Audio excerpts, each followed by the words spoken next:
નમસ્કાર મિત્રો, સ્વાગત છે તમારું ગુજરાત ટીવી ચેનલમાં।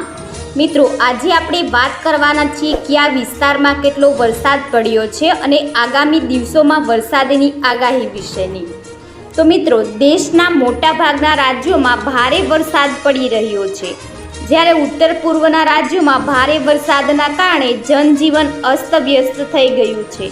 સતત વરસાદના કારણે નદીઓના સ્તરમાં વધારો થયો છે, જેના કારણે ઘણી જગ્યાએ પૂર આવી ગયા છે।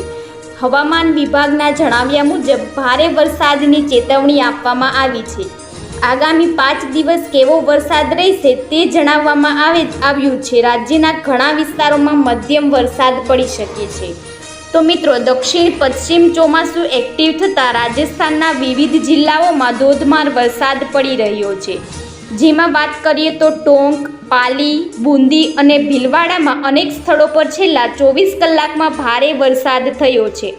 કેટલાક સ્થળો પાણીમાં ગરકાવ થઈ ગયા છે, તો ક્યાંક રેલ સેવા પણ પ્રભાવિત છે। મળતી માહિતી અનુસાર વિવિધ દુર્ઘટનામાં 5 લોકોના મોત થયા છે। તો મિત્રો, સમગ્ર રાજ્યમાં વરસાદી માહોલ જામ્યો છે। રાજ્યમાં અનેક નદીઓમાં નવા નીરની આવક થતાં ડેમ અને જળાશયો છલકાયા છે।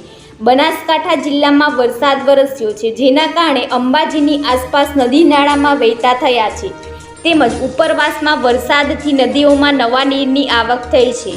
ત્યારે અરવલ્લીની ગિરિમાળાઓમાં સુંદર નજારો સર્જાયો છે। તો મિત્રો, રાજ્યમાં હવામાન વિભાગની આગાહી મુજબ વરસાદી માહોલ છવાયો છે। સમગ્ર રાજ્યમાં સાર્વત્રિક વરસાદ વરસ્યો છે।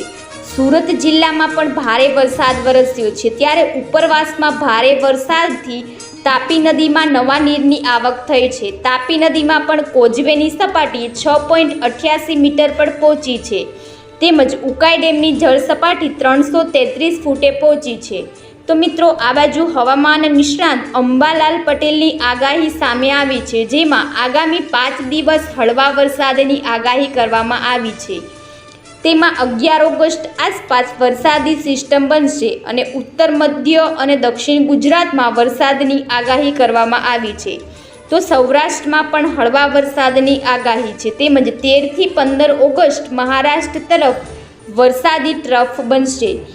અને હવામાન વિભાગની સાર્વત્રિક વરસાદની આગાહી છે, જેમાં કેટલાક જિલ્લાઓમાં હળવાથી ભારે વરસાદ પડવાની આગાહી આપવામાં આવી છે।